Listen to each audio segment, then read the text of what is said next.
So we're gonna shoot into a video today on what I think is the single biggest mistake that anybody will make in their entire lives. And that is doubling down on the wrong job, the wrong person, the wrong thing, and having something called sunk cost bias. And this was something that I remember seeing when a buddy of mine and I were actually in Australia when I was maybe 22 or 23 years old. I'm 44 right now. It's about 22 years ago. And I remember him and I were actually out on a double date. And he really, really, really liked the girl that he was with. And I was just sitting there having fun. I wasn't spending any money on it. I was just having a little bit of fun.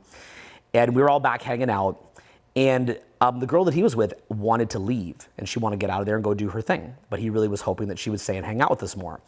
So he went and bought her this big plate of oysters that cost about $200. And he was like, come on, get some oysters. So she stayed.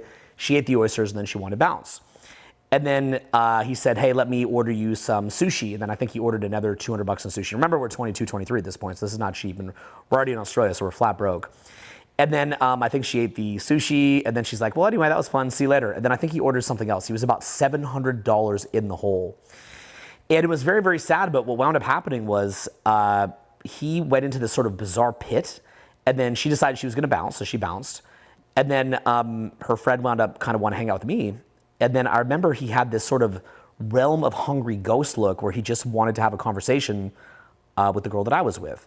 And so finally, out of pity for him, I wound up just taking them to a restaurant, and I think they wound up eating some bone broth or something, and he just sat there in this sort of empty pit of despair, just getting a little bit of conversation with her. And I remember recognizing at that time, I was very, very young, and I didn't really have a high degree of pattern recognition, that in effect what had happened was he had doubled down and tripled down and had a sunk cost bias. And what he had done was he had given a part of himself away. He'd given away who he was. He'd given away his power, so to speak. And when I say give away your power, that doesn't mean like, oh, your power, like, you've got to be ego tripping or something like that. But he gave away his sense of self-esteem, almost like, your self-esteem is sort of in a bowl, and he allowed a crack to come in the bowl. And he basically communicated to somebody who didn't want his attention and who didn't want his time, I will do whatever it takes and bend myself in a way that is not true to myself to maintain you in my life.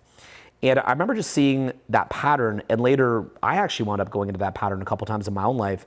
And, being in a relationship with someone and having it go sideways and just wishing that they would come back so bad and begging and pleading. And what I noticed was that when I would beg and plead, not only was that not effective at all, it actually causes the other person to become repulsed and sickened with you. And it triggers what we call an RAS flip. RAS flip is where you have selective focus. And let's say there's 98 good things about you and 2 bad things about you. What winds up happening is that they de-emphasize the 98 good things. They overly focus on the 2 bad things. They get stuck on it. So in effect, in the past, when they liked you, they were focusing on the positive in you.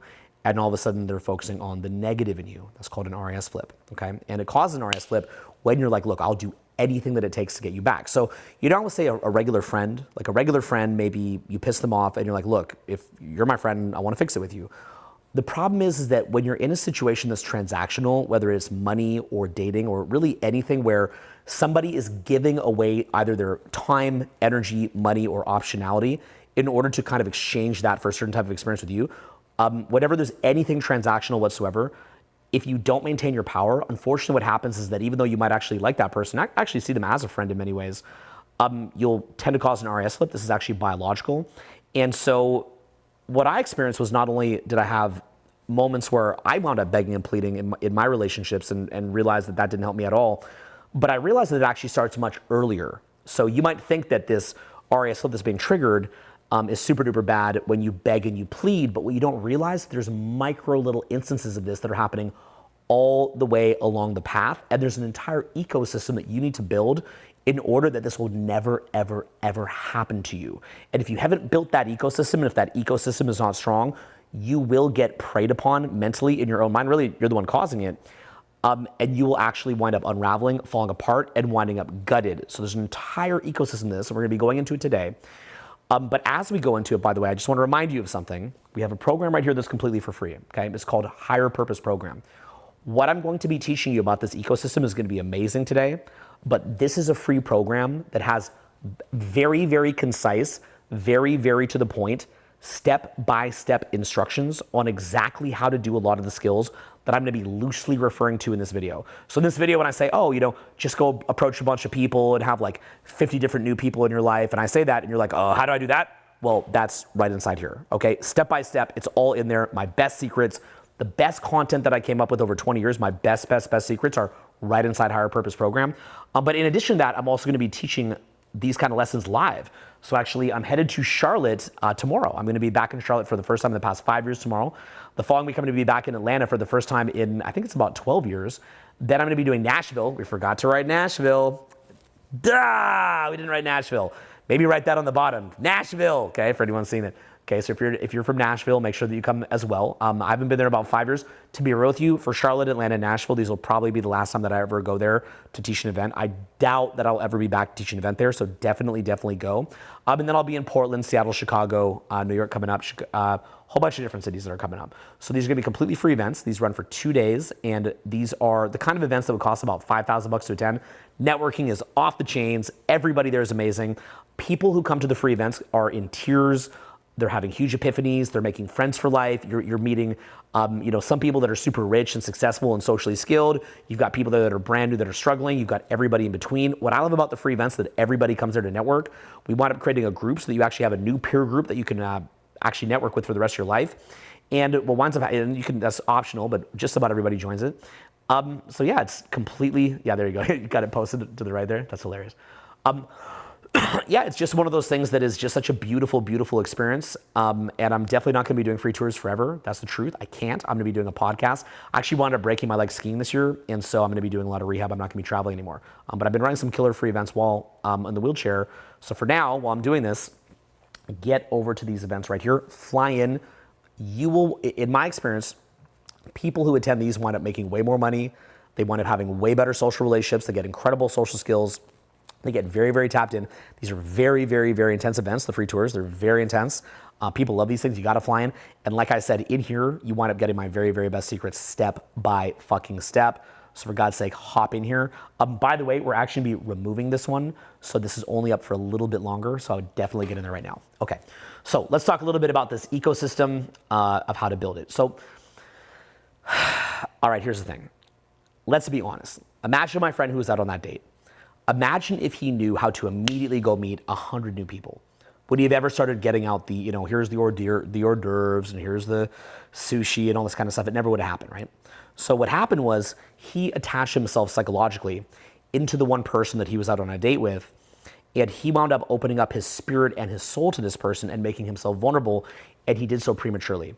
Now, once that happened, what that signaled to the other person is, this guy doesn't actually have a lot of options like me, okay? My market value is probably higher than his. This is probably a bad deal for me. So as a result of that, even though my friend has a lot of incredible qualities, the RAS flip occurs. They wind up focusing on his 2 or 3 negative qualities. They loop on that and he's finished. And this is literally what happens, okay? Meanwhile, this is quite hilarious. If you actually maintain your power, you could actually have only 3 good qualities. You could have 97 bad qualities, and they'd probably focus on the 3 good qualities. That's how crazy RAS flips are, okay? People literally tweak their brain just on how much power that you actually maintain. It's kind of a crazy thing, okay? But what has to be understood is that even though you're thinking to yourself, okay, well, this RAS flip thing, I'm not gonna let that, I'm not gonna beg somebody, I'm not gonna buy them sushi, I'm not gonna sit there on hands and knees begging for them to come back. You have to understand this is actually something that starts far, far sooner. These kind of dynamics are occurring in little small microdoses earlier on in relationships. And this is actually what can destroy you. Now, I would literally say that this is the single worst mistake that almost anybody can make. I mean, it would be up there with, say, taking drugs, smoking cigarettes, drinking alcohol, eating processed foods, getting into a relationship with the wrong person who's kind of poison dripping you. In my view, might even be worse than a lot of those habits. I don't know if I'd say it's worse than heroin. I'd say heroin would probably kill you quicker than a bad relationship does. But it is hard to imagine the extent to which a bad relationship can actually really, really hurt you. Now, here is why that is. Okay, let me explain to you why that is.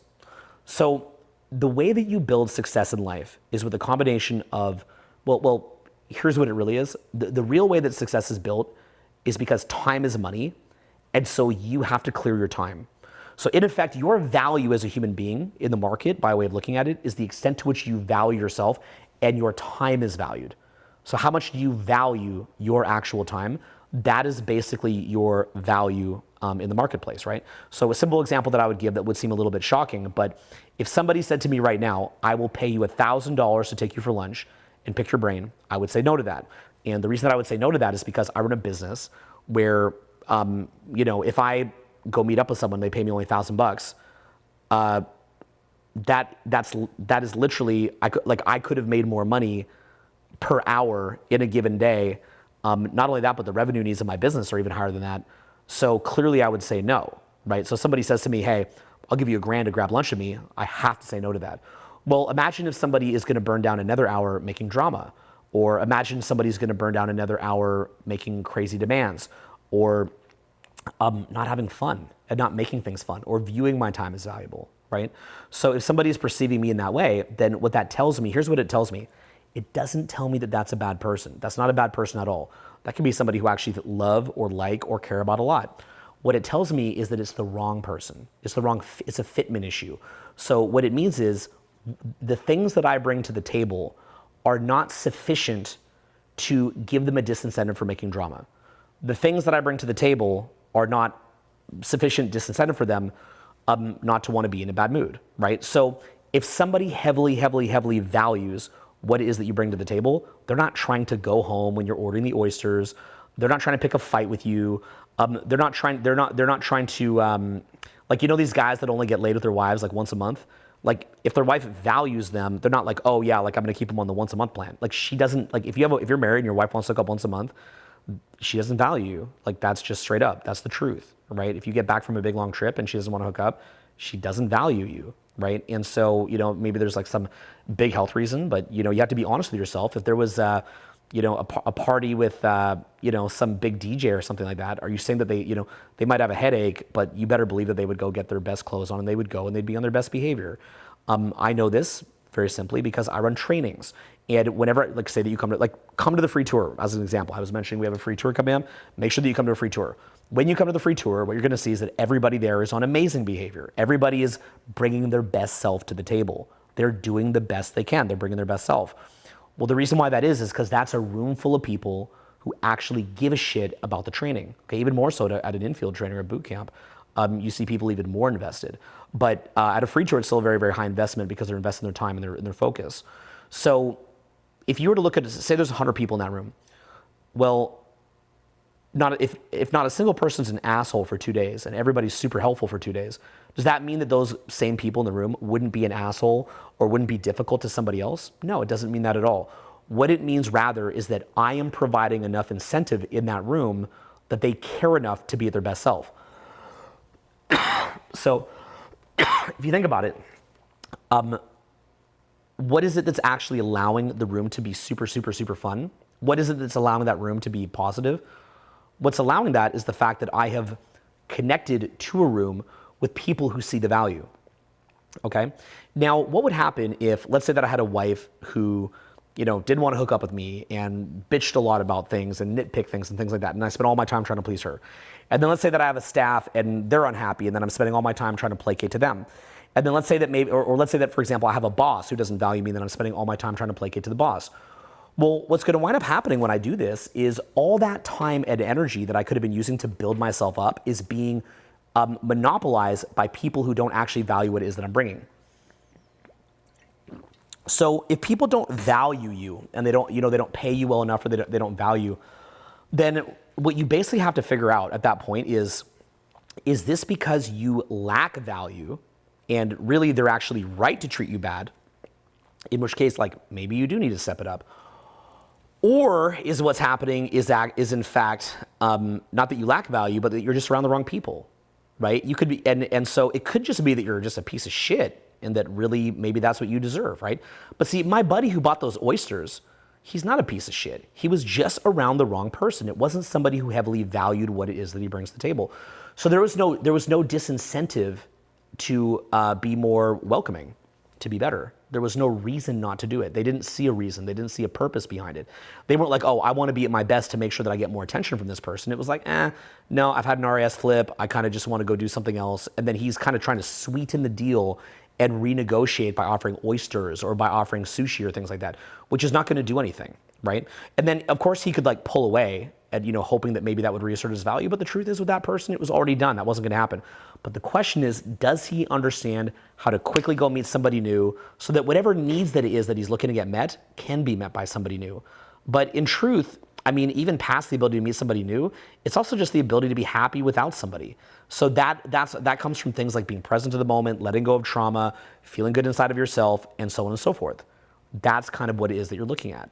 So it can't just be this thing where you're like, oh, I instantly know how to meet 50 new people. It's part of that, but it's also that you actually have a happy life, like a genuinely happy life, to where you have enough fulfillment in your life that if somebody leaves your life because they don't value you, it doesn't mean that they hate you or think bad of you or that you shouldn't have love for them, but maybe they don't value you sufficiently to be somebody who you would have that kind of fitment with. So what you're really doing is you're looking to, and this is hard to do, it's very painful to do, but it means that you have to look at the different relationships that you have. And let's say that you have a significant other who they kind of just like to fight. And or maybe you need to go do some kind of a business function, and they're not going to support you during that business function. But there's just not an incentive that's there for them. Maybe they have their own issues going on with you that they're unhappy with. Well, if that's the case, that's fine. But then you've got to be honest with yourself that at that point, this is probably not the right fit. If you've really tried your best and you've taken feedback and you've done what you could, you've heard them out, but there's a consistent pattern there where there's drama or there's lack of appreciation or whatever, well, then at that point you have to say, this is just not the right fit. Like, I'm not bringing for this person what it is they're looking for. They just, what I got going on is not what they're looking for. So maybe you could enhance it or sweeten the deal to some extent, but ultimately it's like, if what I have is not what they're looking for, to incentivize them to have some kind of basic decency and to do like basic level things, well, at that point it's not a right fit for them. So what happens is you pull away and you keep growing. Now, the funny thing about that is later, in most cases, if someone liked you at least enough to be partially involved with you, when you go back and grow, the kind of weird and ironic part is most other people are not on a path of personal growth. The average person's on a path of degeneration. I've been dating, it's, girls that are being invited out by club promoters, and a lot of time they start doing drugs, or they wind up eating a lot of processed foods, and eventually their metabolism slows down or things like that. There's a lot of different reasons why it happens, right? They date assholes that, and then they kind of get gutted out by that. So oftentimes by the time that you see them again, metabolism slowed down, dated some asshole, got involved in the party scene. You come back and you meet up with them and they're probably 2 notches down from where they're at and they're older. But what winds up happening is that if you're in a personal growth, it's very possible that you become a self-made millionaire. It's very possible that you've gotten very, very fit in the gym.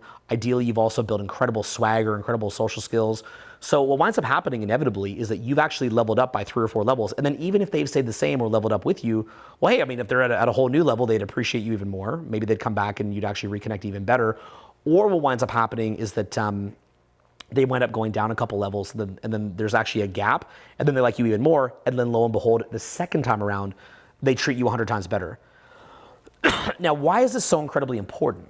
Okay, why is this just so incredibly valuable? It comes down to opportunity cost. See, what'll wind up happening is that if you put all your time into another person, and all that time that you're putting in is trying to placate their needs, and that you can't focus, then you can't go build your empire. You can't go improve yourself. You can't go build yourself up. So think about any time that you had a relationship, a romantic relationship, and you really, really love that person, right? And when you love them, it gives you all these endorphins, it gives you chemicals, and you see the good in them, and maybe you feel like your ship has finally arrived, and someone who really sees you and really gets you has finally come, and it's like an exciting thing. So what winds up happening is you're invested in that relationship. Well, if you're invested in the relationship, you make yourself vulnerable, you open your heart to them, you put time, energy, money into it, and so on and so forth. And so that is obviously an adult thing to do. If you're going to be in a relationship, you've got to be all in. If you're not all in, then you're fucked. Okay, it's not going to go anywhere. It's going to stall out. So at a certain point, you got to choose or lose it. You go all in. But let's say that when you go all in, what you find is that person sees that you went all in, and then they're interpreting that as like, oh, I have power over them, and now I can make outrageous demands, or now I'm not going to support them, or whatever it is. Well, if that's what's happening, if that's how they're interpreting it, then you have to understand that like either A, they perhaps resonate with negativity, they resonate with chaos, right? Like, for example, you might get into an argument with someone and they're like, I just feel so mad at you, and like I can't stop being mad at you, and they just loop on it. Well, they're only doing that for one of two reasons. They're either doing that because they resonate with negativity, so that just feeds their soul. Like that's just where they're at. And that's frankly a lot of people. So that's where they're at, which means that if you keep intertwining your energy with them, you're going to wind up going down to the level, which has happened to me. Or the other thing that's going to happen, or the other reason it's happening is because what you're bringing to the table is not enough of an incentive for them to stop. And it's just not. And it doesn't mean that what you bring to the table is not amazing, but it's not enough incentive for them. So whether the person is somebody who's kind of, resonates with negativity and fighting and just can't de-escalate their negative emotions quickly, it could be that. Well, that's somebody who's not psychologically well or a good fit to be in a relationship anyway. They're really not qualified to be in a relationship. Or what it could be is that they just don't value what it is that you're bringing. So in knowing that they're not valuing what it is that you're bringing, you've got to say to yourself, you're like, well, I am in love with this person. Like, I really love them. Like, I'd give them a kidney if they got it, if they needed it. I'd jump in front of a car to save their life. I love this person.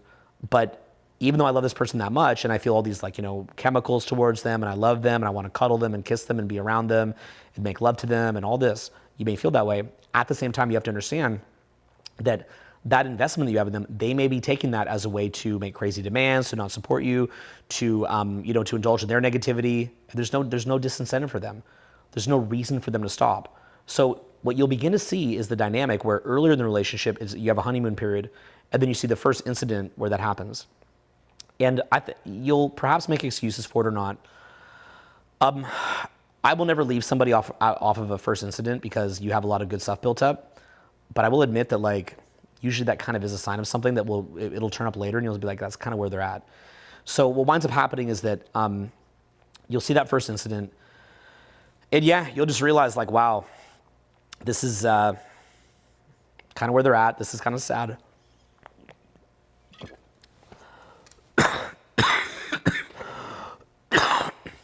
Just kind of a sad thing. Sad to think about. And what winds up happening is, usually you wind up getting past it, but then what you'll see is that the shape of the incidents wind up becoming shorter and shorter and shorter. And so maybe you didn't have a problem for a week. Well, then you get another problem in 3 days. Then it becomes 2 days. Then it becomes every day, and so on and so forth, right? Or maybe it's a problem once every 3 months. Then it's every 6 weeks. Then it's every 3 weeks. Then it's once every week and a half. Because they see there's no boundary there, and they see that you don't value yourself. So what you have to do is you have to, there's a sort of an old expression, they say you have to sacrifice the queen to save the king, whatever is popular in social media. And what it basically means is that, in order to win the chess game, you don't always have to keep the queen. And what that also means is that,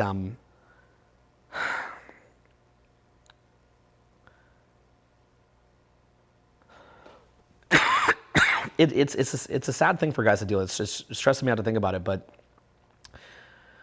basically what it means is that you have to reallocate that time to things that are going to build you up. So what are you going to do to be built up? Well, you're going to watch this fucking program, okay? You do the shit that I told you in this fucking program. Go do the shit in this fucking program. It will show you exactly what to do. Likewise, get out to a free event, and that will also show you exactly what to do. So once you do this, what's going to wind up happening?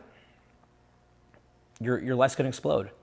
And the reason why this is such a mistake for most guys is because if you just value your time and you put that into learning business and you put that into getting your life together, what's going to wind up happening is you're going to wind up somebody who people do have a disincentive from acting like that around. Okay? And if you fail to make that choice and if you fail to do that, you're fucked. And that's basically how it is. Okay, you are fucked. So if you can recognize that someone has that negativity in them, or maybe they don't have that negative resonance in them, but they don't value what it is that you're bringing, you have to disattach, and you have to actually allow yourself to say, it's okay that this is happening. I don't need to convince everybody that I'm awesome, and then go back and serve the people who do see that way. Now, when I'm sitting inside of a free tour room, for example, and everybody's clapping for me, that is a vetted room of people who value what it is that I have to offer. They value enough what it is that I have to offer that they're going to act well for several days.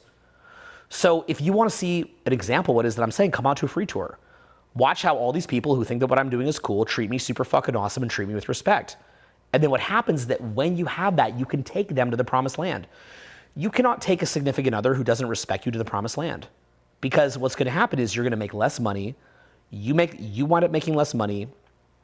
They're probably unhappy that you're even more broke. You're unhappy that you're more broke. You wind up probably having your health fall apart. Bad relationship will fuck your health up. You'll have your psychology fall apart. Everything's going to fall apart. So if you look at the average people that are in relationships, you'll see both the man and the woman are poison dripping each other. They don't really appreciate each other, but they'll stick in there and they'll try to make it work, but it doesn't actually work. And so what happens is most men by 40 have lost their soul. That's the truth. They've really lost their soul. They have no more piss and vinegar left in them. And what happens if you actually look at them, they look like they've been parasitically infected. So if you look at my buddy who's like, 22 years old out on a date and he's buying the oysters, he's buying the sushi, what he doesn't realize is that's the beginning of it. Like, he's lucky that that girl walked away from him, because if he had stayed in that dynamic, let's say that she had stayed and she's like, oh, I can get him to buy me the oysters whenever I want, and so on and so forth. Well, what would happen is eventually he would have lost who he was. So you have to understand that money is made when you value your time and you put in total focus, you get a momentum. That's the secret to all money. Like, anytime that I say, okay, I'm gonna take a month, fuck my fucking bullshit phone, fuck all the people that are trying to call me, although I'll try to hit them back at some point. I appreciate it, but I gotta focus. Fuck all these distractions, fuck everything. I'm just gonna sit here and I'm gonna focus. Literally just do nothing but focus for a month.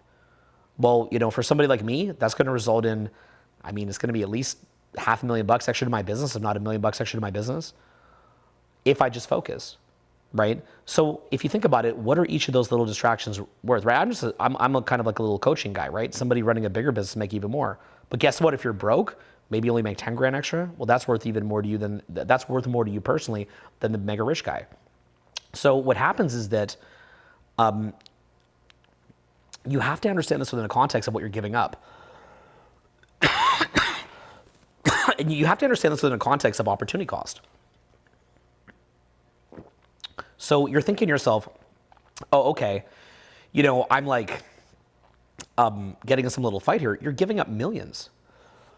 Yeah, sorry, choke on this. Yeah, you're literally giving away millions of dollars to be in that stupid ass fight. You're costing yourself millions and millions of dollars. And likewise, you're costing yourself, like, somebody who's like, oh, I gotta get the oyster girl to like me. Like, just stand your grind, son, and you'll be with some Victoria's Secret supermodel by the time the game is done. Literally, like, that'll actually happen. Like, you'll have a skill set where you can go out and you can meet anybody. But imagine if you took all your bad relationships that you had where they became toxic, and own what you did wrong. Ask yourself what you did wrong. Okay, you can always improve. It's never 100% them. Value them. Look at what mistakes you made. You've always made some. But imagine that if instead of trying to fix those, you just took all that time that you spent trying to fix it, and then you just went back into building your social skills. What would that actually look like? Okay? What if you just went right back into making money? What would that actually look like? What if you use that time to work on your health? What would that actually look like?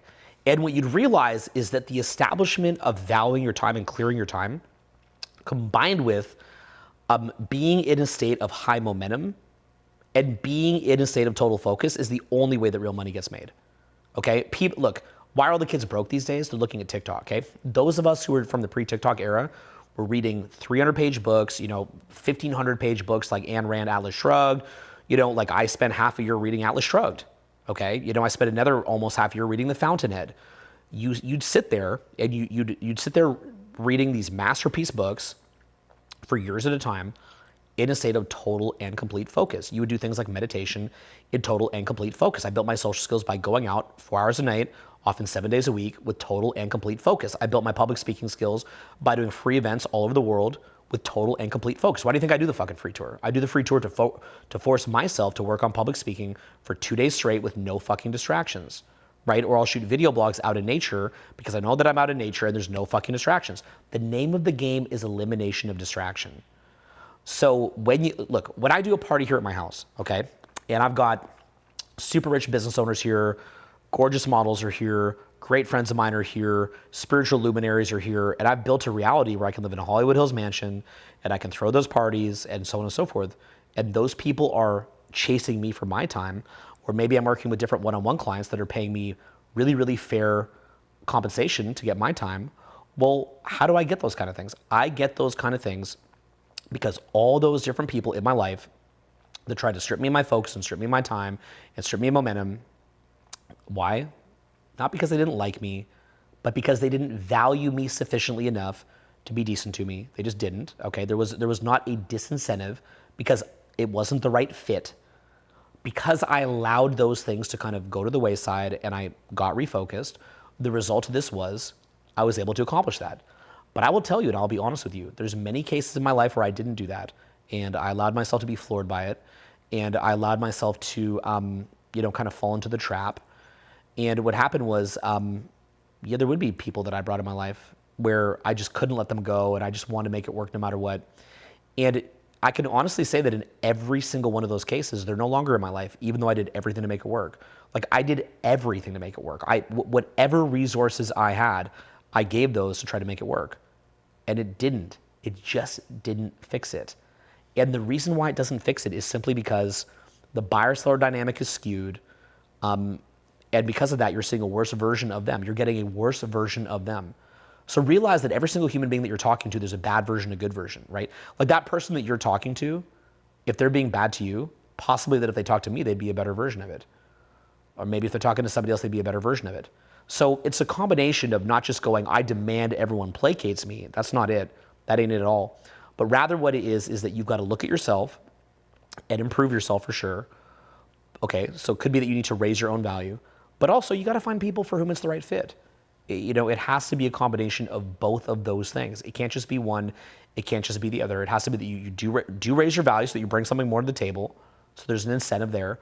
But also you have to find people that fit it, that actually care about what it is that you offer, right?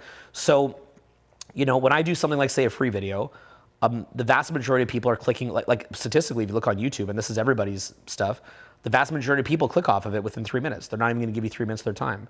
If I do a free tour, and I've done 4-day free tours, the first day could be 400 people, second day is about 280, third day is 160. By the fourth day, you're looking at 90 people, down from 400, right? That's because you vetted for an audience of people who cared about you enough to maybe give you 1 day of their time and focus, right? But it's still people who care a lot. It's still a really, really good vibe.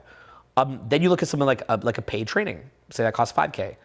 Well, at a paid training, people literally will go until the middle of the night. They'll be up late. They'll do whatever it takes. They'll be on their best behavior by far, and they will go to the end of the earth. Well, why is that? Part of it is that they also invested into it. People value that which they invest into. But the other part of it is that you've actually screened for people who value what it is that you teach. So then if I want to go get them to do something super hardcore to go make a bunch of money or get better social skills, something that could like really push their comfort zone to do it because it's out of their autopilot, well, if I ask them to do that, they'll do it, right? They're not going to fight me on it, right? I could tell you right now, here, I'm going to give you 50 new things that you should go do, but if you're just watching a free video, you're unlikely to do it.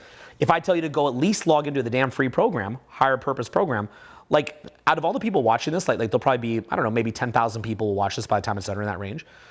Well, I could say go in a higher purpose program, and I'm like, yo, go inside there. But believe it or not, it'll only be a couple hundred people out of like 10,000 that actually go in. Why? Because the vast majority of people can't even, like if you say, hey, I'll give you the very, very best secrets that I've come up with over 20 years, or it's almost a quarter century now, like a quarter century of my insights inside here, quarter century of my insights, step by step, put in a package inside this, all for free. All you need to do is just go hop in. There's going to be a range of people who are like, this is cool. I'd rather just surf on YouTube, right? At least the cool thing is that when I put in a little program, there's at least a little bit of investment to get you to watch it, right? Because this is actually like the real information. It's a little bit more dense. It's not as much infotainment. So as a result of that, it kind of only works if you just go jump in. Same thing, free tour, Charlotte, Atlanta, Nashville, which he's going to put on the, going to put the Nashville on the bottom for us because we miswriting Nashville. We're going to make our own Nashville. Put it like, there you go. We'll put on our own Nashville. But anyway, so basically like, Charlotte, Atlanta, Nashville, Portland, Seattle, Chicago, New York. We're doing Honolulu, Boston, DC, Philadelphia, Dallas, Houston, Austin, Texas. We're actually going to maybe come to Louisiana too. We've listed it. If it fills, we're going to come. Los Angeles is coming. San Diego, San Francisco, Phoenix, Vegas, Miami, Orlando, okay? And that'll be the end of the tour. So go get signed up immediately. By the way, as soon as you get signed up in free tour, even if it's later in the year, you wind up getting a lot of very, very cool stuff, the kind of stuff that's super gangster that I can't post here sent to you. So I definitely recommend getting signed in, and you actually get included in different groups. You get invited into free groups, you get invited to networking groups, all sorts of really cool stuff as soon as you get signed up in free tour. So even if you're doing it later in the year, get signed up right away, okay? Highly recommended. Sooner that you get in there, sooner you start learning. But point being is like, yeah, the majority of people watching won't even jump in there. I'd recommend that you do it if you got half a fucking brain, you actually want to improve your life. But if you don't want to improve your life, no big deal. So that just is the reality, right? So, free video, most people click off right away. You get someone to actually go in there, maybe they'll actually watch a little bit of it because they went inside of it. Get someone to come to a free tour, maybe they'll give you a day to a couple days. Get someone to come to a proper training, they'll literally give everything they have. That means, okay, but when you see that, okay, when you see me doing a training and everyone's like, Owen, we love you, all that kind of stuff, it's not that I'm so great. I'm not so great, okay? Because if you come to a free tour, everybody's giving me super props, right? But is it really that I'm so great? Or is what you're seeing that I've said, I'm not gonna give a bunch of my time to people who don't connect deeply to what it is that I'm doing. I'm not gonna give my time to that. I'm going to give my time to people who want to give their best version of themselves in exchange for my time, right? So all that I really did was just value myself. That's it. That's all that you saw me doing. My buddy who was ordering the oysters and who was ordering the sushi and all that, he just honestly doesn't value himself. So that's what wound up happening. He doesn't love himself. So and you could see the lack of self-love because as soon as even that girl left, he needed to rather than just kind of leaving me and my girl alone to do our thing, which could have been fun and was actually proceeding quite nicely, by the way, super awkward. What wound up happening was he just needed her attention so bad because he was a black hole. Once they see that you're a black hole like that and that needy, they go, oh, nobody else wants this guy. And if nobody else wants this guy, I don't want this guy. Okay? So, the funny thing is when I'm at free events, if people even come up to me, they say, hey, Owen, they'll wind up saying this, like, hey, I really value your time. They'll actually say that. Like they literally think, how do I bring the best version of myself when I go say hi to Owen? You see this? You see what's going on here? All that it is that I just value myself. That's it. And it hurts, when you let somebody go, somebody who you love and you do anything for, somebody who you die for. It hurts, Say you have a romantic partner, it really, really does hurt. But you have to understand, have you ever really seen a case where this ever gets any better? Right? Like, does it ever really get any better? Okay? And you've got to audit what it is that you're bringing and then find somebody in your life who values what it is that you're bringing, right? Like, look, simple thing with me is this. Like, what do I bring in a relationship? I'll give a simple example. I never, ever, ever, ever have a pain body attack. I don't get angry at people. No drama. Some people value that, some don't. A lot of people want drama, right? I like to travel. If somebody loves traveling, loves going on adventures, we're gonna get along great. If they don't like it, they're more of a homebody, we're not gonna get along.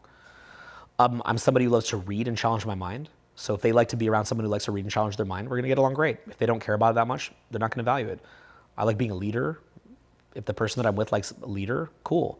If not, they won't. I'm also an outside the box thinker, and I'm somebody who also operates largely in opposition to the sick system as opposed to embracing it. Some people want to be with a more generic guy who, I don't know, has investment like a public company and is invested in. Other people want to be with that person who is a little bit more, I don't know, I guess a little bit more outside the box and a little bit more independently thinking, right? Some people actually value outside the box thinkers and independent thinkers. I'm somebody who's always looking to elevate spiritually and expanding my life. And I'm willing to sacrifice to do that. I'm willing to stretch to do that. I'm willing to break my leg. I'm willing to kind of run my company on thin margins in order to grow it. Really, really thin, right? If I'm with a girl who they're like, well, I'm mad that your leg is broken. Well, babe, I take risks, right? I do really, really hard, aggressive skiing. I take risks. That's who I am, right? Or it's like, I don't know, maybe that I say I'm going to really stretch the business, right? There's been periods where I've invested everything that we have in the business. And then, I might have taken $1 million extra and put it into the business to double down on something. Or maybe I said I'm, in contrast to that, maybe I'm like, I'm going to take 10 months off to go travel and I'm not going to work and I'm actually just going to go travel and have some fun. Well, that's going to run the business on thin margins, right? If the girl's like a sugar baby type personality, she's not going to like that. If the girl's like, no, I want to be with a wild guy who does adventures, who, stretches himself, I want to be a part of that, and she values that and she thinks that's cool, then we're going to get along great, right? So the thing is, I have to screen for people who, or say the girl likes being in a seminar environment. Well, if she likes being in a seminar environment, she thinks that's fun, we're going to get along great. If she thinks seminar sucks and it's boring, we're not going to get along, right? So, let's say that a girl is more like a sugar baby type. That doesn't make her a bad person. It doesn't mean that she doesn't care about me, but I'm not a sugar daddy. So it's one of these things where It just depends on the fitment. It depends on the person, right? And if that person sees enough value in you and there's certain things they're not getting what they want right away, well, they're going to still support you and still love you and not pick fights with you because they don't want to lose those other things. But if they don't care that much about those other things, or if there's not a unique connection, it could just be the connection they have to you. If the connection isn't valuable enough, they're like, no, like I want you to be a sugar daddy. I don't care about our connection. Well, then what are you going to do? Like there's nothing to actually do. There's nothing to fix about it. It's just the wrong fit. So what you do is, again, you withdraw your attention. Again, like it's really all explained in here. Okay, higher purpose program. It's like legitimately, like legit, all explained in there. I go through all of it at these events. How to make cash, how to get psycho-ass social skills, how to get spiritually tapped in. I cover all this stuff. And so what winds up happening is that if you actually just refocus on that, look, here's what honestly happens. I have people that were out of my life, right? And, you know, if you remember, okay, so I live in a pretty fat crib right now, but you might remember that at one point I lived in a crib that was like a giant fucking estate. You think, and we were competing with Hugh Hefner for best party in all of LA. We were spending about $500K to $1 million per party. Do you think that when I was doing $1 million parties and we're competing with the Playboy Mansion, you know, do you really think that anybody who blew me off didn't come back and say, Owen, how have you been? What's up? You know, exes of mine that tried to get back together. All this stuff happens, okay? Every ex that I've ever had, except for one, that's just my most recent one, has tried to get back together with me. Every single one. Why is that? Because if they liked me when I was a smaller version, they're gonna like me more when I'm a greater version. So you have to understand that, you know, and the funny thing is, like, if I had stayed with them, like if I just said fuck it and stayed with them, and then kind of pandered to their needs and allowed myself to be treated in a bad way, which I did in a couple cases, and it literally wasted years of my life. Even though I love those girls, like love them so much, but they weren't gonna budge. It just wasn't gonna happen. It wasn't the right fit, and they're right. It wasn't the right fit. So the point is that, like, it's one of these things where you have to be an adult about this. Like, you have to be an adult. And you have to say, and it's not about, like, you know, dumping them because they didn't pander to you and like placate your ego and you're like, I'm going back to my grind. Like, it's not like that. You want to be somebody who has read the book Crucial Conversations, Nonviolent Communication. You want to know how to have a disagreement. You want to know how to have a little bit of friction and talk through it. But if that person is not able to talk through things with you and to be reasonable with you, then, you know, the message that when they act like that and that you say in there is basically that that's your standard, right? Like, that's just your standard. That's kind of like what you're okay with. Like, basically what it communicates to them is that your kind of market value is low enough that you couldn't get someone better than them, so you're okay for them to just be yelling at you or having like a fucking flip out. So if that's the, you know, or you'll see it where like they just can't emotionally regulate themselves. Like, I'm still mad, and you're like, is there not enough here that would motivate you to like not be so pissed? But it's just the way it is. Like, that's just where they're honestly at. So if that's the case, if the person just feels that way around you, you have to just recognize, like, look, this is just kind of where they're at. Because what you're gonna see is that the behavior becomes worse and worse and worse, right? It starts off with like small crazy shit, less small crazy shit, medium crazy shit, bigger crazy shit. By the end of the fucking thing, they're losing their fucking mind. And then what happens is that as that's happening, you've lost your soul, because you keep begging and placating them, trying to fix it, because you have what's called sunk cost bias. And sunk cost bias, what this effectively means is that you have hit a point where you made an exception that you wouldn't normally make. Like, you allowed something that you wouldn't normally allow. And then you lost a little piece of your swagger. You lost a little piece of your confidence. And then what happens is, now you're like, if you had a 10 out of 10 version of yourself, now you're 9 out of 10, 8 out of 10, 7 out of 10, 6, 5, 4, 3, 2, 1, 0. By the end of this road, you're at 0. And by the way, it's almost like they've sucked the validation and self-love out of your body, and they've almost like eaten it. They've like literally eaten your soul. And now they feel super confident, they feel super good, and you just feel completely emptied out, right? And then that same person who like loved you back in the day won't even return a phone call. Can't even be fucked to even have basic level respect. I remember one ex, like, you know, who I really loved dearly. I even sent her a Christmas present, and I think she hit me back and she's like, "This sucks." You know, it's like, oh, so that's like, I thought it was a fun one. It was pretty nice, actually. So the point is, like, I remember it was like, oh, so that's like kind of where we're at. Like, literally, like, we're at a point now where, like, even a basic thing like a Christmas present, that's like, you'll literally just say it sucks. Like that's, you have to understand, like, that's how low this gets. Okay, that's the end of the road that you're on, right? It's like, literally, you've just completely removed who you are. You've taken your soul, pulled it out of your body, and fed it to them almost like a demon, right? Just like a devil who eats souls. You just like give it to them, and then they just eat up your core essence. They eat up like that self-love that you have. They eat it up. They just soak it up, and then what winds up happening is that you're just completely emptied out. They've taken the validation from you. They feel good. You feel fucking horrible, and then at the end of it, they think they made the right decision. But the funny thing is that you actually probably didn't do it for that reason. Like, you did it because you saw a unique thing in them that you actually cared for. And you weren't even doing it because like their market value is high. You were doing it because you actually had like a real connection with them. But they may not see it in that way. They're just like, wow, if they'll take this bullshit, it's because they just kind of have to. They misinterpret your love as something that you're trying to take from them. It's not, but they see it that way. So eventually, again, it could be, you'll meet someone new, and it will either be someone where the fit is correct, the fit is right, or what it is that there's somebody they're not inclined to view the world so transactionally, right? Like, they're not as much of a transactional person, and they're not seeing things through the dynamics of transaction and market value. They're seeing it a little bit more through like friendship, time shared history, and connection, right? They're seeing it more via that. Like, they're seeing it more in terms of like relationships, and they actually genuinely care about you. But that's a very, very rare type of person. And the problem is, it's very hard to know who that person is, like when you go into it. It's actually a very, very hard thing to do. So as a result of that, unfortunately, you're forced to relearn that lesson again and again and again. But again, I would say the upside of this is like, I look at my life and I'm like, I got to be honest with you. Like, every single time that I broke up, I only wound up dating somebody better. Every single time that I stopped working with somebody, I only wound up making more money and met people who were better. So what I say to you then in conclusion is, watch this fucking program, because this will show you everything that you need to do to initiate this. Get out to a free tour. This will show you everything in person that you need to do to initiate this. Don't double down on a sinking ship. Don't have sunk cost bias. Double down on yourself. Love yourself, respect yourself. I've kept my voice low in this one because I'm about to go into the Charlotte, Atlanta, and Nashville program, so I gotta keep my voice a little bit low. Just keeping it quiet because I'm about to be screaming my fucking lungs out for the next few weeks. Love you very much. We're gonna wrap it up. Peace.